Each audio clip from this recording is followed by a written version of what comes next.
in. Remember the questions? They were, how significant are you to others? Is your presence felt? And will your absence be noticed? I also asked, who will cry when you die? And what will you be remembered for long after you are gone? I also said that as good as going to the mosque, fasting, going for umrah, attending Islamic functions are, they are so far, far from sufficient if nothing good comes out of us from it. However, let me ask you a few questions. Are you the one who, when people have a problem, they think of you? Are you the one whom, when people want advice, they come to you because of your wisdom? Are you the one who, when people want to settle a dispute, they come to you because of your sense of justice? When people are hurt and they need comfort, they come to you. Maybe they are grieving or they've gone through a divorce. Are you the one who mobilizes your friends so that you can handle the medical bill of somebody who cannot afford it? Are you joining hands with some friends to sponsor someone to get a better education or further their studies?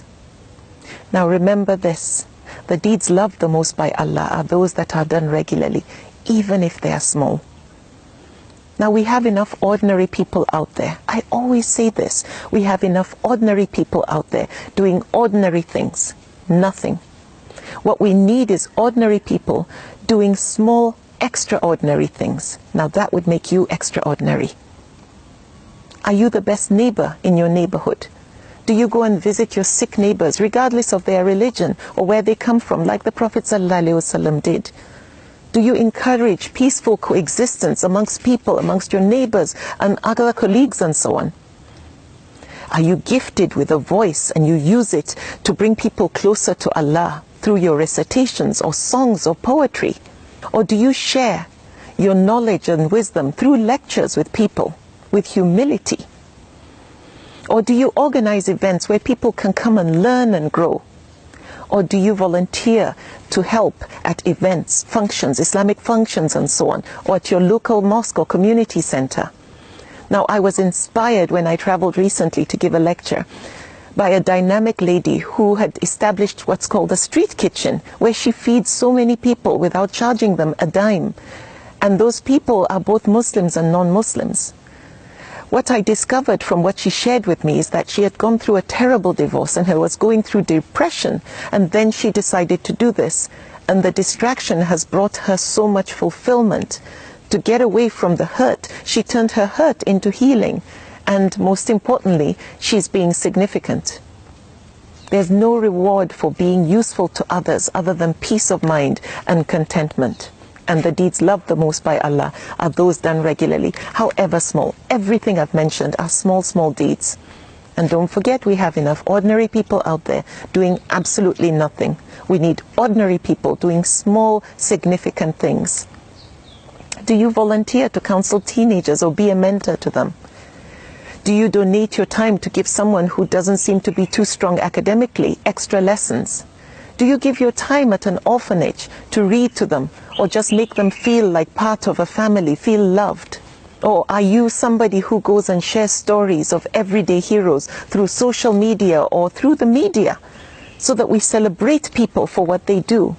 Are you the one who puts a smile on people's face by telling them, well done? That is being significant. Are you a ray of sunshine for people because of your positive nature? You're optimistic. Or are you the one who silently likes to help? Help the underprivileged who don't know that you are a donor?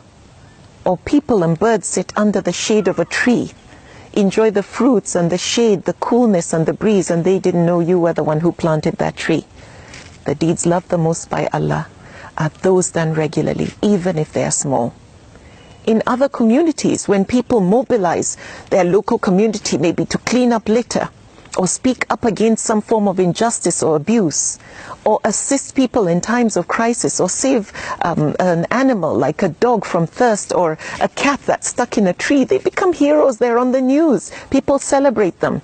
We also need to celebrate our heroes, people who are doing small, extraordinary things. Do your part in making sure that next time you want to forward a clip or a video, that it's videos that are inspirational, videos that highlight positives in our people, and in general. Make sure you don't forward those stupid videos that unfortunately eat away at the fiber of our character. Now, all these things I've mentioned are those deeds that are loved the most by Allah, even though they are small. All these acts are being the most useful. This is Islam in motion. Islam is not as heavy as people make it seem. Now, being a Muslim is a combination of being good and doing good, and forbidding wrong and making sure we enjoin